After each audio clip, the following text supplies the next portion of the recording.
Hi guys, it's Tom again. I am doing another video on a murder that happened in this area. It's Bobby Joe Long. He fascinates me because it was in this area, and there's a lot of really weird things that has happened in his life that I don't know. When I see someone like this, I want to be like, I wish I could get into his mind and find out exactly why he was doing what he was doing and just figure out everything. So, if you like my video, please like, subscribe, and comment. And hopefully I'll get more subscribers. So let's just go ahead and start. Long, Bobby Joe Long, his name is Robert Joseph Long, but they called him Bobby Joe Long. I mean, right there's a problem. Bobby Joe Long. You sound kind of like, I don't know. I would never want my kid to be named that because I'd be afraid of him being bullied and teased and whatever. But Bobby Joe Long was born October 14th, 1953 in Canova, West Virginia, to Joe and Louetta Long. Long was born with an extra X chromosome, and this caused him to grow breasts during puberty, and he was severely teased because of it. Can you imagine being a male and having boobs in gym class and having to change in front of the other guys and how much you would be teased for it? I can't imagine. Long also, especially, in the 50s and early 60s, Long also suffered multiple head injuries as a child. So one thing that I do notice a lot when I'm looking at murderers and crimes, a lot of the serial killers have had multiple head injuries, either from abuse, from a fall, from car accidents. There's always seems to be some kind of head injury or abuse, back when they were a kid. Long also had a dysfunctional relationship with his mother, so he would stay in her bed until he was a teenager. So he was sleeping in the same bed with her. He would resent the short-term relationships that she had with other men. I think he was kind of jealous. I think there might have been something going on between him and his mom, but they don't really say. Long ended up marrying his high school girlfriend in 1974, with whom he had 2 children before she filed for divorce in 1980. Prior to the Tampa Bay area murders, Long committed at least 50 rapes as a classified rapist in Fort Lauderdale, Ocala, Miami, and Dade County. Starting in 1981, Long would answer classified ads for small appliances, and if he found the woman was at home alone, he would rape her. Long was tried and convicted for rape in 1981, but he requested a new trial, and that was granted, and then the charges were later dropped. Before Long moved to Florida, he lived in Long Beach, California, on the 2500 block of Eucalyptus Avenue. And he rented a room there from a woman named Kathy. And it wasn't too long after he moved there that he started dating a 17-year-old girl from across the street, from his rented room. Long began contacting women at that point in the Penny Saver and other classified ads, and when he found a woman alone, he'd ask to use the bathroom, and then he'd take out his rape kit and brutally rape and rob the women. These crimes were never persecuted by the local California authorities.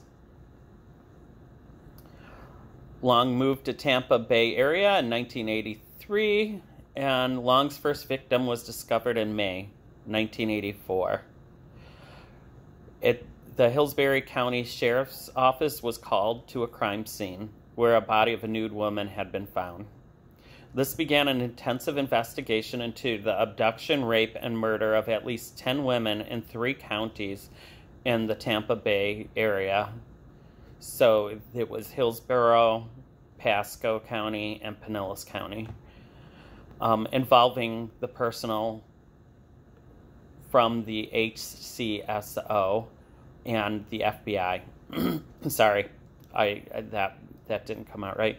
So these 3 counties had people from HCSO and FBI that were actually doing the detective work on the 10 rapes and murders.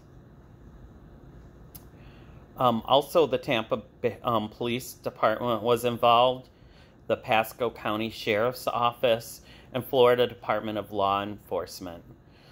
The bodies of the victim were typically found in a state of decomposition long after the murders, having been dumped near a rural roadside and dragged into the woods.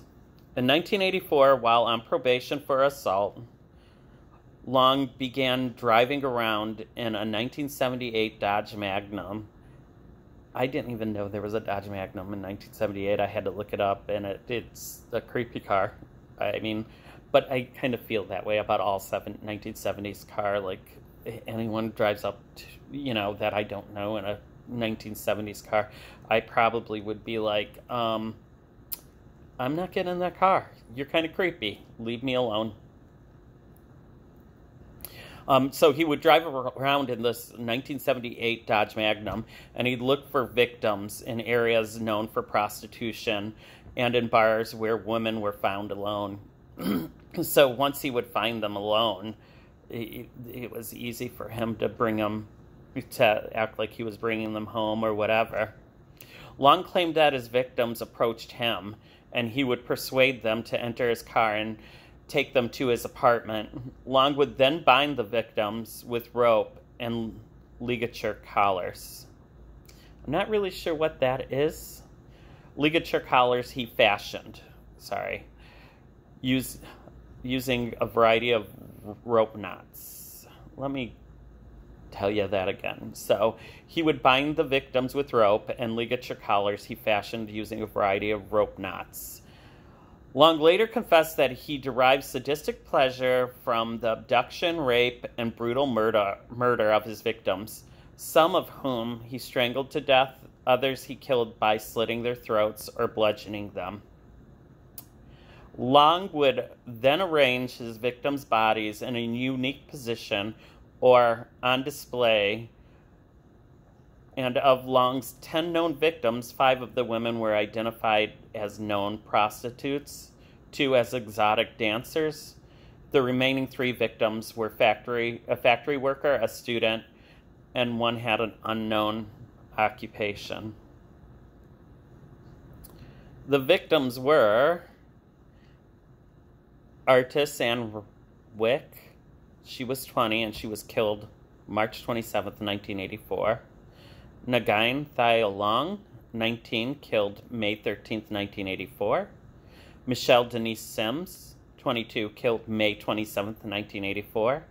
Elizabeth Loudenbach, 22, killed on June 8th, 1984. Vicki Marie Elliott, 21, killed on September 7th, 1984.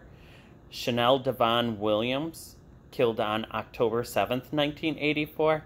Here's where he starts ramping up and going faster. Karen Beth Densfriend, 28, killed on October 14th, 1984. Kimberly Kyle Hops, 22, killed on October 31st, 1984. Lisa McVeigh, 17, assaulted on November 3rd, 1984, and she survived. Virginia Lee Johnson, killed on November 6, 1984. Kim Marie Swan, 21, killed on November 11th, 1984. and Linda Nuttall assaulted on May 1984 and survived. So it's weird that they put that one at the end. There were two survivors, one in November and one in May. They didn't put, I would have put them together at the end or just put them in chronological order. I'm not really sure why they did that. Maybe they just didn't know when, in May, Linda Nuttall was raped. At the time of his capture, Long was wanted in 3 Tampa Bay area jurisdictions where investigators had collected multiple forms of forensic evidence, including clothing, carpet fibers, semen, ligature marks, and rope knots. Long was arrested on November 16, 1984, and charged with sexual battery and kidnapping of Lisa McVeigh. Long signed a formal Miranda waiver and consented to questioning. So he gave up his rights right away, saying that he didn't need anybody there. He'll answer any questions they have. He wasn't really worried about it because, he was innocent. After the detectives procured a confession for the McVeigh case, their questioning focused on a series of unsolved sexual battery homicides in the Tampa Bay area. As the detectives questioned Long about the murders, he replied, "I'd rather not answer that." The detectives continued the interrogation and handed Long photographs of the various murder victims.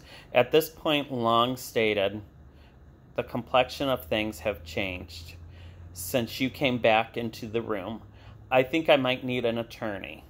No attorney was provided, and Long eventually confessed to 8 murders in the Hillsborough County and 1 murder in Pasco County. Fiber evidence analysis by the FBI linked Long's vehicle to most of his victims. So, basically, they had, before anything happened, they had all this evidence, against him. So they knew that he had done it. So the Hillsborough County State Attorney's Office confronted Long with the evidence. The state attorney and the public defender's office of Hillsborough County reached a plea bargain for 8 homicides and the abduction and rape of Lisa McVeigh. Long pled guilty on September 24th, 1985, to all of these crimes, receiving 26 life sentences without the possibility of parole, 24 concurrent, and 2 to run consecutively to the first 24. And 7 life sentences with the possibility of parole after 25 years. In addition, the state retained the option to seek the death penalty for the murder of Michelle Sims. In July 1986, the penalty phase of Michelle Sims' trial was held in Tampa. It lasted 1 week and received extensive media attention. Long was found guilty and sentenced to die in Florida's electric chair. Although Long confessed to raping and killing women, his confession was thrown out. His trial proceeded straight to the penalty phase, which was possible in the 1980s and early 1985, and he received the death penalty. Long was convicted and appealed his first-degree murder conviction and death sentence for crimes committed in Hillsborough County. Long appealed his first-degree murder conviction and sentence of death in the death of Virginia Johnson. On the appeal from the circuit court in and for Pasco County, in which Long's death sentence was vacated, his conviction reversed and his case remanded to the trial court with directions to enter an order of acquittal for the murder of Virginia Johnson. So he got an acquittal on Virginia Johnson's murder. On February 24th, 1999, Long accused the Capital Collateral Regional Council, the state office defending death row inmates in their appeals, of revealing his private letters to a book author, thus violating attorney-client privileges. He also accused the agency of running a death pool, betting on the dates on which inmates would be executed, and asked the agency to be removed from his case. An investigation concluded that these allegations were unfounded. Long's petition of writ of mandamus to require Bob Dillinger, the public defender for the 6th Judicial Circuit, to relinquish possession and control of his file in State versus Long was denied. Sorry, that was a lot of long words that I was having problems with my lisp, because I've got a lisp. So my lisp was just tripping me up, and I'm so sorry. According to Florida Department of Corrections, Long had 1 5-year sentence, 4 99-year sentences, and 28 life sentences, and 1 death sentence. On April 23rd, 2019, Florida Governor Ron DeSantis signed Long's death warrant, this being the first death warrant signed by DeSantis since he took office in January 2019. Long's subsequent appeals were denied, and he was executed by lethal injection on May 23, 2019. He ate his final meal at 9:30 a.m. local time, and he requested roast beef, bacon, French fries, and soda. He was pronounced dead at 6:55 p.m., and he made no last statements. So, to me, all of that is very, very interesting. How did he get off on the one murder? How did he get acquittal for the one murder? I just don't understand it, and I don't understand the sentencings too much. 24 concurrent and 2 run consecutively to the first 24. So that just seems kind of weird to me. There are several documentaries: the FBI Files Season 1, Episode 8, Killing Spree; Forensics Files Season 2, Episode 1, The Common Thread; I Survived Season 2, Episode 7. That probably would be a great one to watch. I would love to see that. I Escaped My Killer Season 1, Episode 1; Killer's Doctors on Death Row; Evil Lives Here Season 3, Episode 2, The Monster I Married; World's Most Evil Killers, The Classified Ad Rapist, Bobby Joe Long. There was a TV movie called Believe Me, The Abduction of Lisa McVeigh. So, I'm fascinated. I need to go see all of those things because I'm just that just sounds so cool. So, right now happening in my life, yay! I'm working. I have my Florida life going on. I'm really, really enjoying Florida. My year here is up October 1st. I think I'm going to have a little get-together. We'll see how that goes. But I am really excited. I did sign my lease again, and I can't believe I'm saying so much. I'm so sorry. I did sign another lease here for 14 months. And after that, I want to find a place to live. I just want to be able to narrow down where I want to live, and the costs associated with it before I can even think about going into buying a house. I had owned a house in Illinois, but I have noticed that renting here is so different, and I'm thinking that probably buying a home would be different also. My oldest brother, who I haven't talked to since 2015, right after my mom died, He was supposed to come the other day, but he didn't come. He said that, well, first of all, he said he wasn't with his wife. If I knew he was with his wife, I would not let him into my house or my car or anything, because she is just the most manipulative person, and she likes to be mean to others so she could feel better about herself. And I just hope she grows up someday, but I am not letting myself get hurt by her or him again. So that was my last straw from all of the past, because I was just trying to trust him again. I wanted to believe him. I wanted to you know, form a relationship with him. And it just, I don't know, it to me, it was the last straw that breaks the camel's back.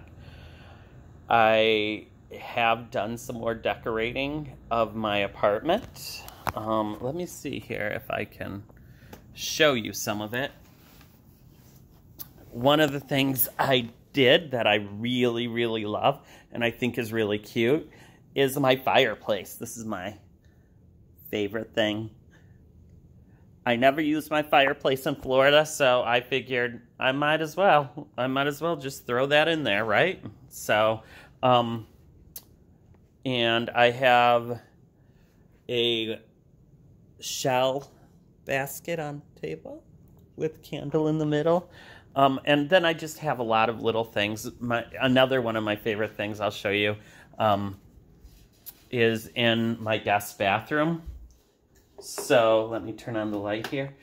I have towel racks that are little flip-flops, and I love those pictures. If you could see them both, they are the coolest pictures I've ever seen. And then over here is some more cool pictures. And look, I'm cool with the cool pictures. Anyways, okay, I'm going to let you guys go. I just wanted to go put another one on these books for you because I wanted to get, I haven't done it in a long time, and I wanted to get some content out there. If you liked what you heard, please like, comment, subscribe. If you have any suggestions or even have a suggestion on something that I can do on future vlogs, just let me know. And otherwise, I'm going to let you guys go. And, oh, another thing that I really love I got when I first got here is these chairs. I love the pattern. See? Anyways, okay, I'm going to let you guys go because I could be doing this all day because there's so many things here that I love. So, I like, comment, subscribe. If you have any suggestions, please, please, please let me know. I'm open to suggestions and criticism just so I know, you know, how to make things better for you guys. So I hope you have a great day and be kind to everyone.